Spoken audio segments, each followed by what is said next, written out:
Y allí paradito donde está, quiero leerle 2 versículos para luego sentarnos. Y la palabra del Señor dice en el libro de Marcos, capítulo 9, versículos 23 y 24. Dice la palabra: Jesús le dijo: si puedes creer, al que cree, todo le es posible. E inmediatamente el padre del muchacho clamó y dijo: creo, ayuda mi incredulidad. Esta mañana quiero compartir con usted un mensaje que le he titulado: trayendo vida a lo que está seco. Trayendo vida a lo que está seco. Puede tomar su lugar, dele la alabanza al Señor y tome su lugar. Porque creemos algo, que como hijos de Dios estamos aquí en la tierra para ser agentes de vida. ¿Cuántos dicen amén a esto? Usted está llamado a brillar en el lugar donde usted se encuentre. Si usted entra en su casa, si usted entra en el trabajo, las tinieblas que en algún momento entraron en aquel lugar van a tener que retroceder, porque donde usted entra, usted lleva una luz, y no cualquier luz, es la luz que Jesús puso en su vida, para que todo lugar donde haya incredulidad, donde haya impiedad, sea cambiado, donde lo seco empiece a tener vida. ¿Cuánta gente dice amén? Dile al que está a tu lado: eres un agente de bendición. Vamos, dile: eres un agente de bendición. Sin embargo, muchas veces nos damos cuenta que las tinieblas van ganando terreno en nuestra vida. Sin darnos cuenta, uno se empieza a experimentar momentos donde el enojo y la ira empiezan a poseer su ser, donde la envidia, los celos y el egoísmo empiezan a llenarlo. ¿Eso qué significa? Que la oscuridad empieza a avanzar y empieza a tomar parte en su vida. Por eso es importante que cuando usted discierne y ve este tipo de cosas, usted reaccione y sepa que toda oscuridad tiene que retroceder cuando los hijos invocan el nombre de Jesucristo. ¿Cuántos dicen amén a esto? Por eso, si las tinieblas se metieron en tu casa, si las tinieblas se metieron en tu trabajo, si las tinieblas se metieron en tu empresa, van a tener que retroceder, porque el poderoso Dios de las batallas está listo para pelear todas tus batallas. ¿Cuánta gente dice amén a eso? Así que cuando una persona camina con el Señor, las tinieblas van a retroceder. Los problemas tienen solución. Yo le quiero contar un testimonio de hace algunos años. Yo estaba encargado de un grupo que hacía las visitas a las personas que venían por primera vez. Y recuerdo que me gustaba a mí pedir mucho los testimonios, porque me alimentaban mucho también a mí. Y una vez una hermana cuenta un testimonio de que le dan una persona, le dan la dirección, va a buscarla, pero no daba con la dirección porque esta era falsa. Esta hermana no se dio por vencido. Dice que empezó a indagar, empezó a buscar, empezó a describir a la persona y le decía: mira, la persona que vengo a ver es tal, me dijeron que esta es su zona y me dicen que la dirección es falsa, pero ¿cómo es, señora? Así, mira, así tal. Creo que es la señora de tal lugar, vaya y tóquele la puerta. Cuando la mujer va y le toca la puerta, resulta que sale un hombre que estaba enfurecido y le dice: sí, ¿a quién busca? Le dice: bueno, la señora tal. Sí, aquí vive. María, te llaman. Y de pronto sale la mujer llorando, literalmente llorando. Esto es un testimonio real. Y esta mujer le dice: sí, ¿quién es? Bueno, vengo de parte de la iglesia. Usted nos visitó este fin de semana y vine a traerle una palabra de parte de Dios. Pase, pase, por favor. La hace pasar a la sala. Y la mujer estaba un mar de llanto y el hombre estaba enfurecido. Cuando la mujer ve en la puerta habían unas maletas armadas y de pronto empieza la discusión entre el hombre y la mujer. Es que este es un desgraciado, es que este me trata mal, es que siempre me habla así. Y la mujer no, y el hombre no, es que tú eres un irresponsable, tú eres así. Señora, ya no podemos vivir los dos juntos, esto ya se terminó, este matrimonio ya no tiene arreglo. Y estaban ahí discutiendo y lanzándose saetas el uno para el otro. La mujer llegó a las 5 de la tarde y los empezó a escuchar, a oír. Eran las 7 de la noche y la mujer le dijo: muy bien, ahora voy a hablar yo.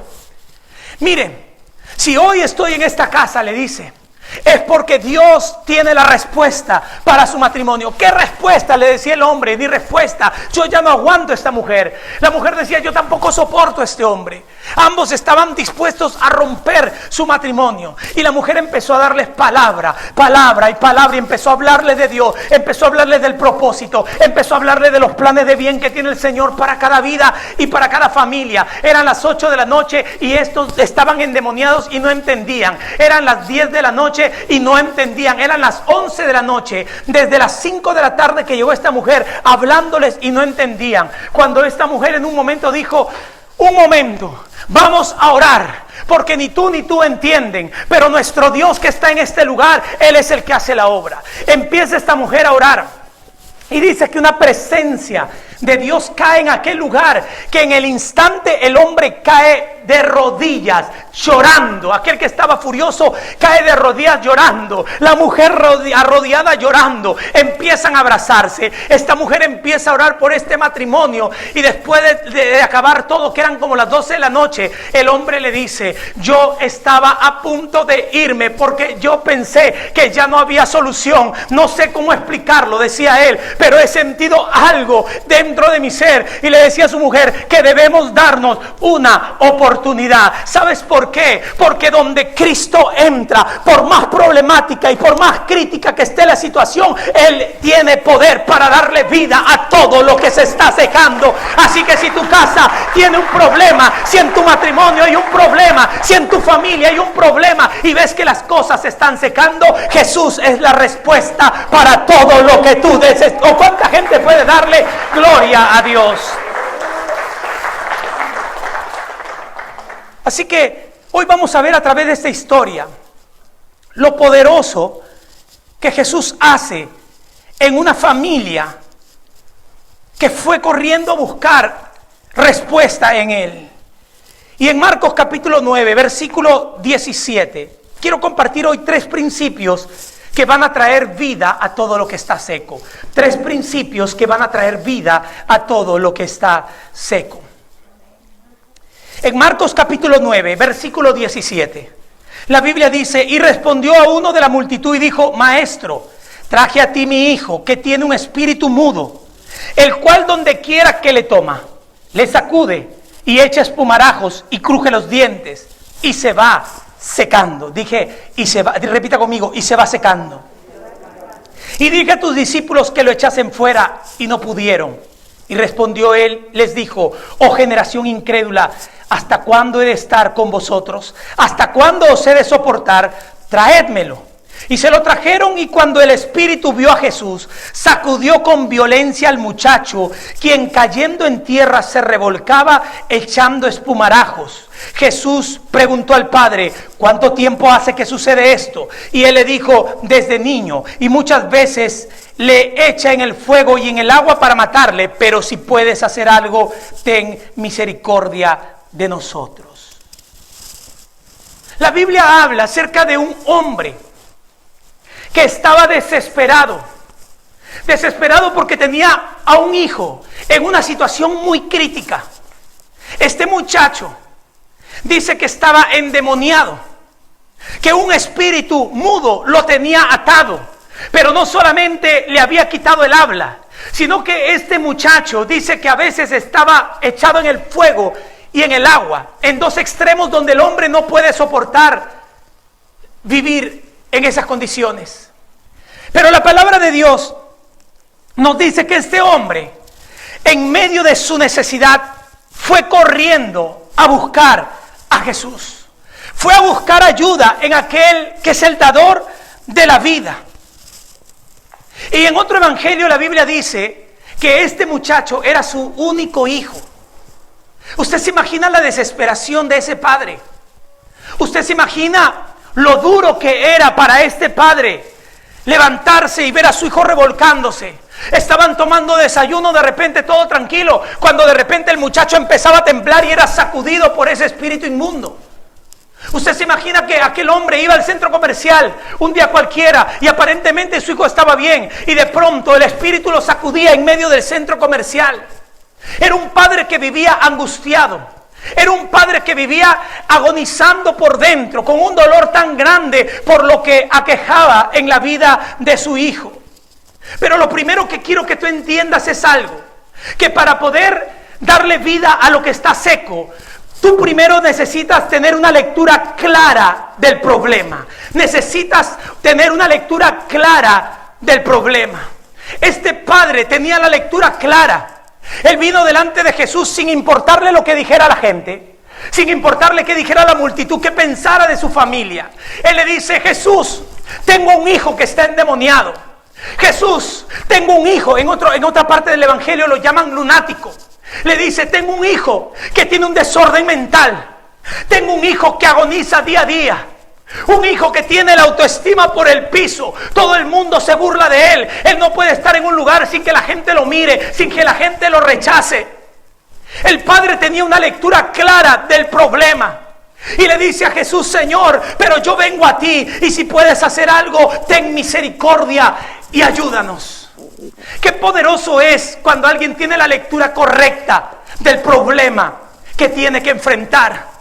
Porque muchas veces los problemas no se solucionan, no porque Dios no quiera obrar, sino porque nosotros como hombres muchas veces minimizamos el problema que estamos viviendo. Yo he escuchado mucha gente que dice: pastor, yo tengo un hijo, una hija que son súper buenos, pero ¿sabe qué? Ay, lo único que los viernes y los sábados viene borrachito todas las noches. Mi hija también le gusta la diversión, se me manda a la discoteca viernes, sábado y domingo, pero son buenos chicos. No minimices el problema. Ya hay un problema en casa. Hay mujeres que en consejería nos han dicho: ay, pastor, mi marido es un poco violento, mi marido es un poco tosco, me habla de una manera muy bruta, muchas veces con grosería, pero yo sé que en el fondo él me quiere. No minimices el problema, porque si alguien te trata así, ya hay un problema en tu casa. ¿Alguien está entendiendo esta palabra?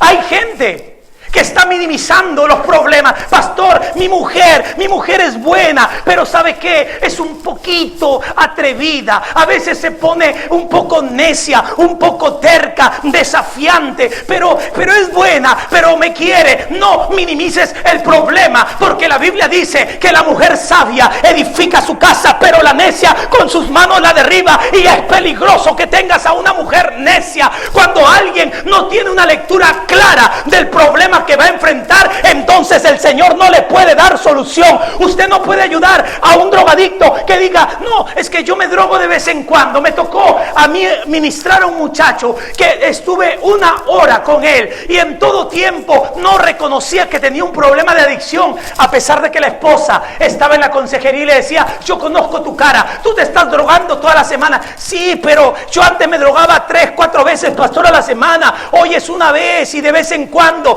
Mientras alguien minimiza el problema, mientras alguien no tiene una lectura clara del problema, entonces el Rey de Gloria no puede operar sobre su vida. Pero este es el tiempo, amado hermano, que abras tus ojos y mires detalladamente sobre la vida de tus hijos, sobre tu matrimonio, sobre tu casa, que si hay un problema, el Rey de Gloria está listo para actuar en favor de tu vida. ¿Cuánta gente dice amén a esto?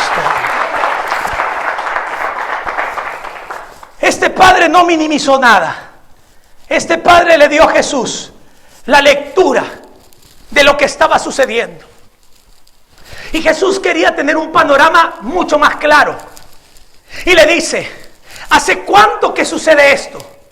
Y el padre le dice: desde que era niño. Porque también debes tener la claridad de los tiempos.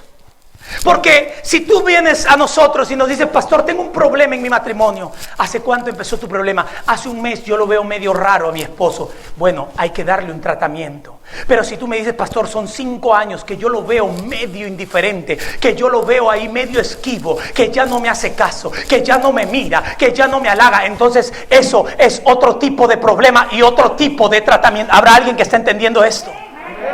Jesús quería tener exactamente la claridad del problema. ¿Desde cuándo? Porque si esto fue ayer, vamos a ver, de repente es un trastorno, se golpeó la cabeza, se cayó de la cama durmiendo. ¿Desde cuándo tu esposo está mal? Este es el tiempo. Desde niño. Este muchacho, desde niño, venía atormentado. Este muchacho desde niño venía agobiado por el peso de esta influencia demoníaca. Yo me imagino que este padre por mucho tiempo trató de ocultar, porque ¿sabe qué? Para un padre o una madre no es fácil abrir el problema de los hijos.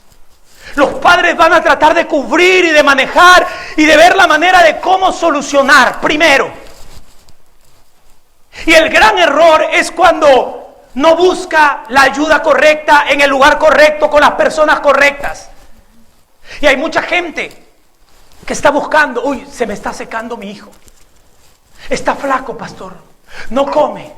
Y hay padres que dicen, no, es que está enamoradito, por eso es que está así. No minimices el problema, porque tú no sabes quizá la influencia de amistades que está teniendo. Hay tantos chicos hoy en día que son guiados hacia lo que es el ocultismo, la brujería, el satanismo. Gente que los está captando por las redes sociales y tú de repente estás minimizando algo que tu hijo puede estar viviendo, cuando lo que está pasando, viviendo, puede ser algo grave. ¿Habrá alguien que está entendiendo esto?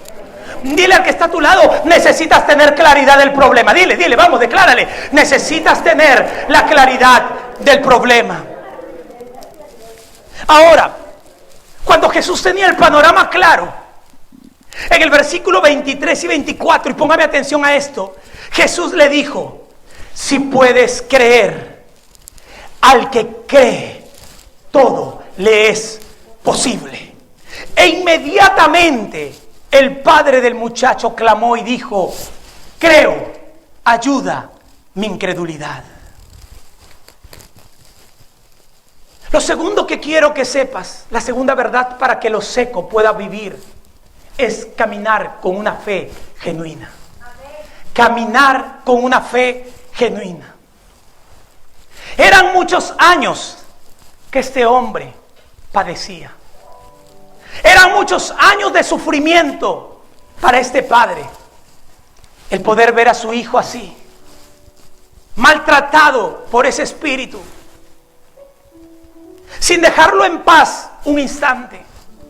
Ni bien el muchacho entraba en sus cabales, el espíritu venía y lo tiraba al fuego y al agua. Eso significa que de una situación extrema pasaba para otra. Que un tiempo lo tenía atado a la pornografía y otro tiempo lo tiraba para las drogas. Hacía el esfuerzo para salir de las drogas y cuando se estaba estabilizando lo metía a la adicción al alcohol. Salía de esta adicción y lo metía a la ludopatía. Salía de la ludopatía y se refugiaba en el adulterio. Y nunca podía hallar una estabilidad. Y nunca podía estar firme. Y en los momentos que quería estar firme, su mente vagaba en el espacio, porque era como lunático. Hablaba cosas que no tenían sentido. Cuando tú ves a tu hijo que habla algo que no tiene sentido, cuando tú ves a alguien cercano que empieza a hablar cosas que están fuera de tiempo y espacio, te va a doler el corazón. Te va a doler el corazón. Porque todos somos sensibles al sufrimiento y a la necesidad de alguien cercano. Así que este hombre había pasado muchos años, desde la niñez hasta la juventud, viendo a su hijo derribado, viendo a su hijo sacudido.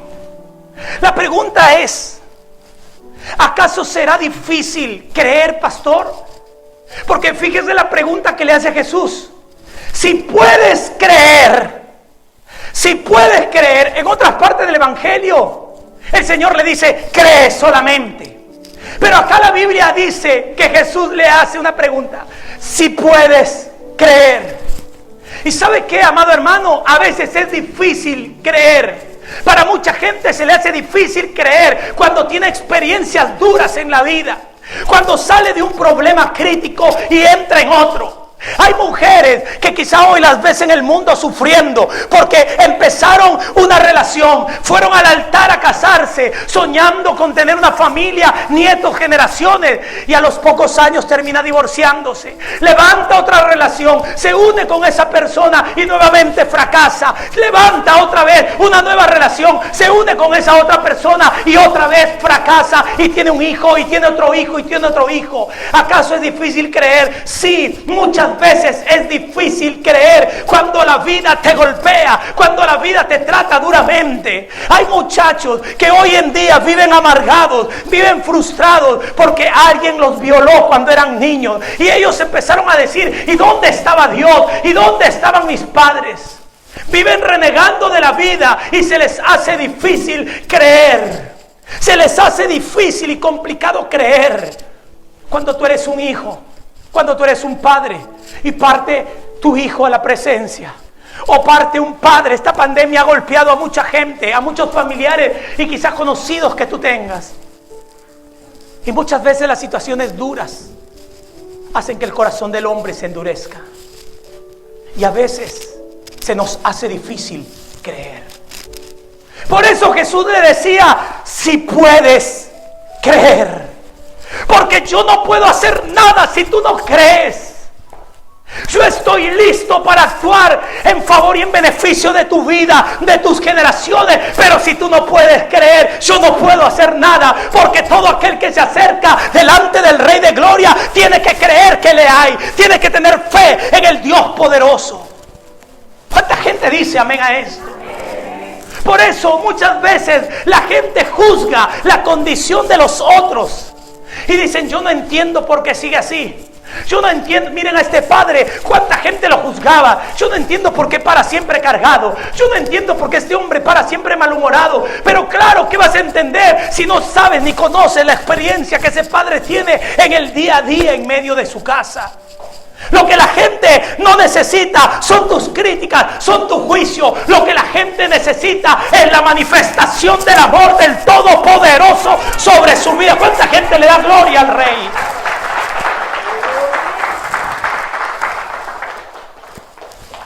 Este padre no necesitaba críticas.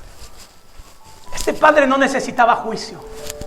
Este padre necesitaba una palabra de amor, una palabra de aliento.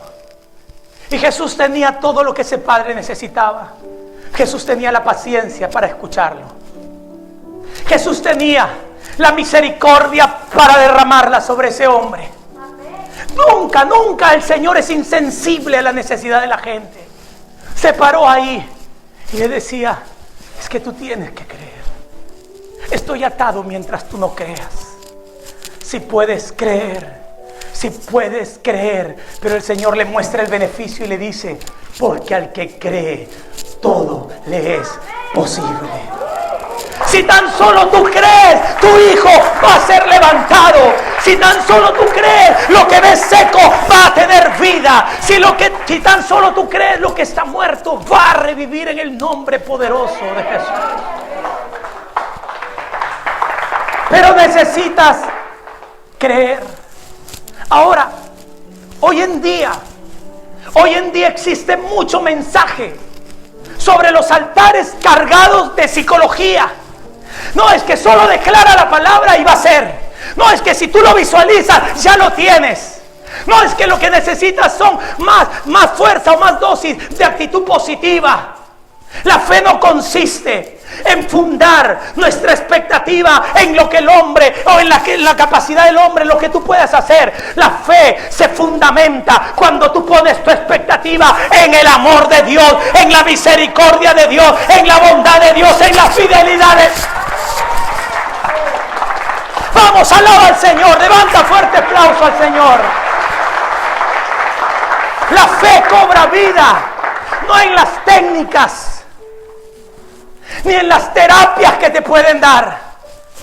La fe realmente tiene la esencia cuando mi mirada son puestas en el autor y en el consumador de la fe. Allí es donde la fe cobra acción. Allí es donde la fe tiene esencia. Allí es donde la fe es genuina. No es cuando tú dices: ay, ahora sí me voy a sacudir, ahora sí voy a hacer. Está bien, te estás automotivando, eso es bueno. Pero allí no se fundamenta la fe.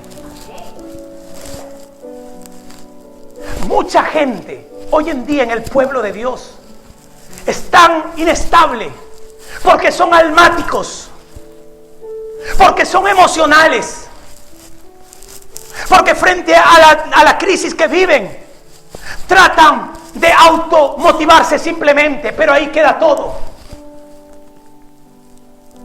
Necesitas fundar tu fe en Jesús. Necesitas fundar tu fe en los atributos de Dios.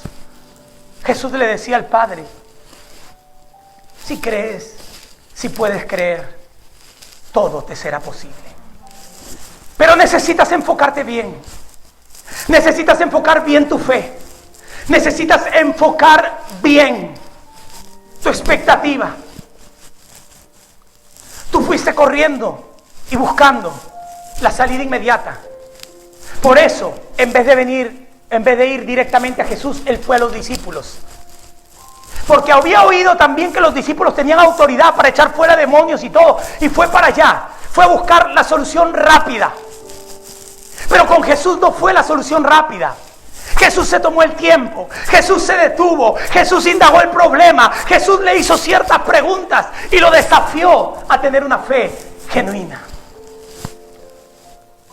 Muchas cosas no van a suceder en el tiempo que tú quieres. Pero eso no significa que Dios no le está dando tratamiento a tu problema.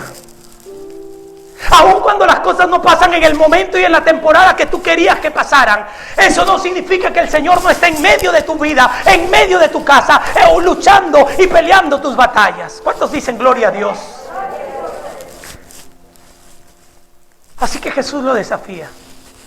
Y este hombre le dice: creo, pero ayuda a mi incredulidad. Y yo me imagino que los fariseos y todo el mundo por ahí, escúchenlo, cree, pero también tiene incredulidad. Cree, pero ahora también está dudando. Eso le puede pasar a ti y a mí en cualquier momento de la vida.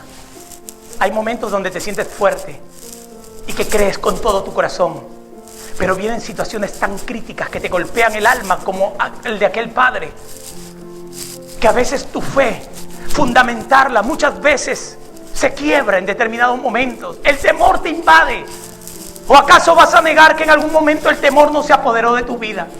En alguna circunstancia, en algún momento que viviste, ¿acaso el temor no quiso ser parte de tu vida? La fe tiene que ser retomada.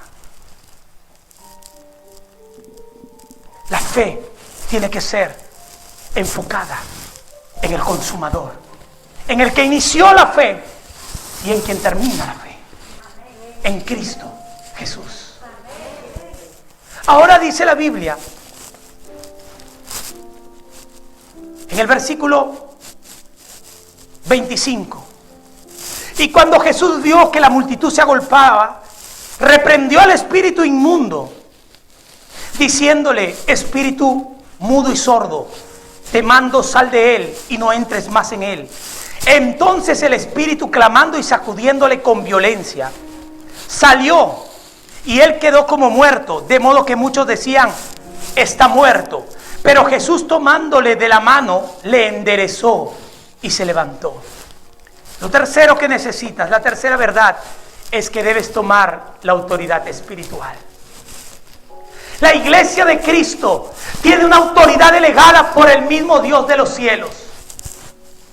Muchas veces usted está pidiendo oración y nos dicen: pastor, ore por esto. Líder, por favor, ora. Necesito que vengas a mi casa y ores. Pero yo quiero decirte hoy una gran verdad: que tú tienes una capacidad para poder levantar tu clamor delante de Dios, porque eres un hijo. Y si eres hijo, eres heredero de cada una de las promesas que el Señor tiene para tu vida. Y tú puedes levantar tu clamor. Por eso la Biblia dice que este hombre, cuando Jesús le dice: si puedes creer, al que cree todo le es posible, el hombre le dijo: creo, pero le dijo clamando. Vino a él clamando, vino a él clamando.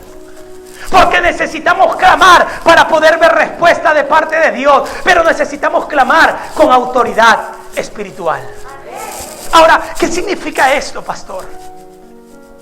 Porque uno podría decir: pastor, entonces yo mismo voy a hacer las cosas y como hijo de Dios, como hija de Dios, voy a ver su respaldo. Sí, y solo sí, cuando uno vive en santidad. Porque el enemigo es muy sutil para avergonzar a la gente. El enemigo es muy sutil para poder sacarte a la luz el pecado. He visto muchas veces gente que ha querido aún ministrar a otros, que ha querido extender liberación sobre otros y han terminado avergonzados. ¿Sabe por qué? Porque cuando alguien se para tomar la autoridad espiritual, entonces debe llevar una vida agradable delante del Señor. Y con esto yo no estoy hablando de gente perfecta. Estoy hablando de gente que cada día ame a Dios, que cada día quiere estar delante de Dios, que cada día le diga: Señor, yo necesito realmente más de ti. ¿Habrá alguien de esa gente que quiera tener más del Señor en su vida? No eres perfecto, ni tampoco lo soy yo. Pero si algo necesitamos es acercarnos más a Él, pedirle que su Espíritu nos llene, para que en el momento de la adversidad nos paremos con toda la autoridad espiritual. Pero qué terrible es cuando queremos clamar por algo, pero estamos aún caminando en mentira. Qué vergonzoso es que quizá muchas veces nos hacemos los espirituales cuando estamos caminando en injusticia, cuando estamos caminando en pecado, en adulterio. El diablo avergüenza a la gente que no camina en santidad, tarde o temprano. Porque cuando tú quieres tomar la autoridad frente a la crisis, el enemigo va a tener un argumento contra tu vida. Por eso qué importante es acercarnos confiadamente delante de su trono de su gracia y abrir nuestro corazón para que esa gracia abundante nos limpie, para que por medio de la poderosa sangre de Jesús seamos lavados y libres de toda culpa y de todo pecado, y a partir de ahí enmendemos todos nuestros errores. ¿Cuánta gente dice gloria a Dios?